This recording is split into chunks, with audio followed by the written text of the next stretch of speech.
What is up, guys, and welcome back. We got another awesome video for you, but before we dive into this video, do me a favor, hit the subscribe button, hit the like button, and turn those notifications on. I make fresh new content every single week. But alright guys, let's get into this video. In this video, we actually have two cheaters. Two guys cheated in a fishing tournament and were actually arrested. An entire investigation was launched on these guys. They ended up getting arrested. There was like an undercover sting operation. This is a juicy little story. These guys, they had to do like forensic science to catch these guys. And they were ultimately caught, arrested, and charged.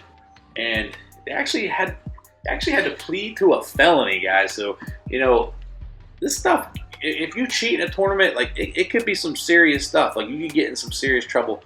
But all right, guys, let's get into this freaking video. Two anglers, Robert Dennett and Kamron Wootton from Utah, got caught cheating, guys. They got caught cheating. Just like all these other guys, they ended up getting caught. They showed up to a tournament. They showed up to a tournament with these fish that didn't look right. You know, from one body of water to the next, fish just look freaking different. This happened back in October of 2018. It was a two-day fishing tournament at Lake Powell, and these guys, Robert Dennett and Kamron Wootton, show up to the weigh-in with these fish that just don't look right. They were short, fat, had little mouths, and everybody else catching fish in that lake knows that the bass in that lake are usually long, a little skinny, and big old bucket mouths. Everybody knew something was up. What really got people noticing was how red and beat up their fins were, which indicates stress, which means that these fish were probably in the live well a lot longer than they should have been.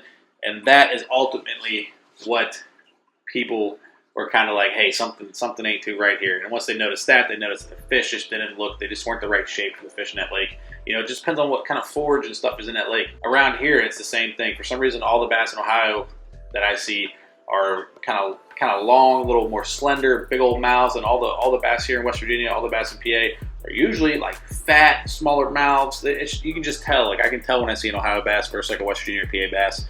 You just know if you fish all the water locally to you know what the fish look like, and that's what these other anglers were saying about Dennett or about Dennett's and Wootton's fish. They just knew something was wrong, so they actually had a DWR officer come to the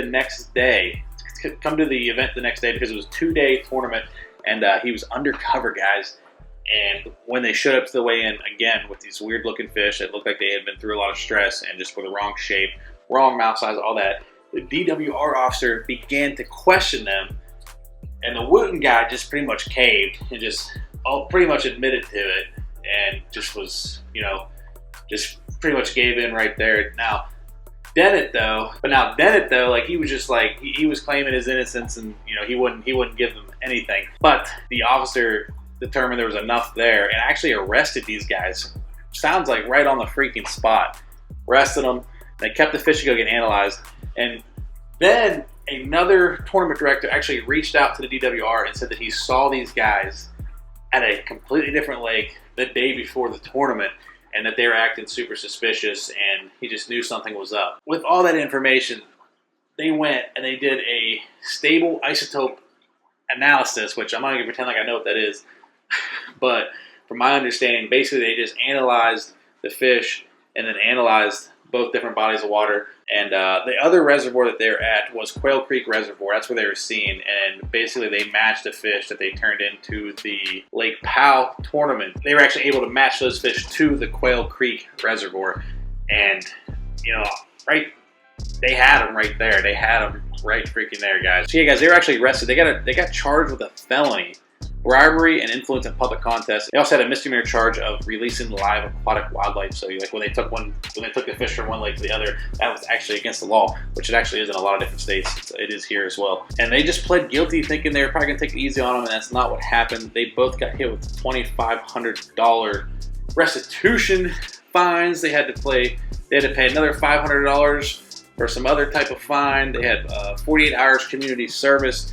They had 2 years court-ordered no hunting, and they also got 5 years no fishing. So they must not even got lawyers. They just went in and thought they were just gonna like take it on the chin. A lot of people were commenting on these other videos saying, oh, you can't get arrested for cheating in a tournament. Well, that's obviously not true, because these two guys were. Bribery, I don't see how bribery really fits, but I guess it's also influencing a public contest. Like basically they were trying to like rig the contest, which obviously if they're cheating, those are kind of interesting. It's interesting that there isn't like a cheating specific like charge. But yeah, for everybody comment in my other freaking videos about the walleye guys, about Jake Runyan and Chase Cominsky, for everybody comment on those saying that there's no way they can be arrested. Well, yes they can, because here's a case right here where these two guys were arrested pretty much right on the freaking spot, and then charged, and then sentenced, and then, you know, they had to pay restitution and all this stuff.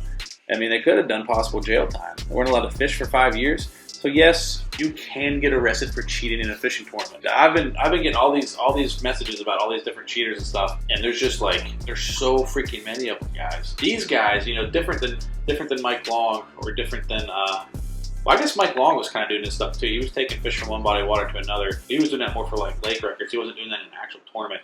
It is crazy how these guys think that no one's going to know they're up to anything. Like, I feel like most of these cheaters must be complete freaking noobs, because like, to think that the other anglers aren't going to notice that, like, you're the only person catching fish that are, you know, shaped like that. And like, I see that here around me. I'm up here in northern West Virginia. I fish Ohio, I fish PA. I can pretty much look at a fish and know it was like from Ohio or from West Virginia. And that's what all these anglers, they're like, well, where's he catching these fat little mouth bass at, when every bass in his lake has this huge bucket mouth and little skinny fish? So yeah, guys, comment below.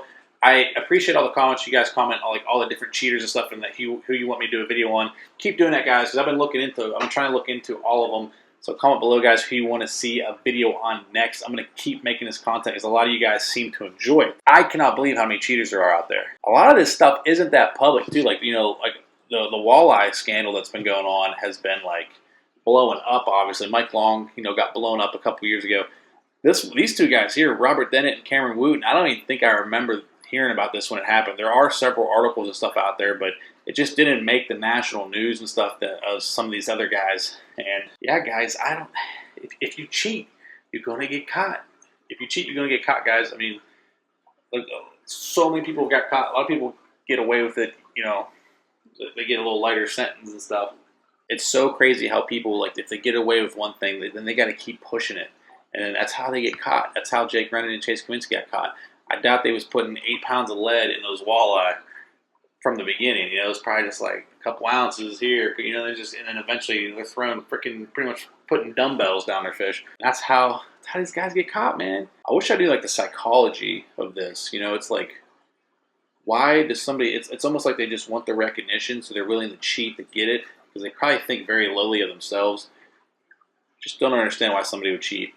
I just do not get that. You're not accomplishing anything if you're cheating. But yeah, guys, that's all I have for you. Thank you so much for watching. If you haven't already, please smash the subscribe button, hit the like button. I'll see you next time.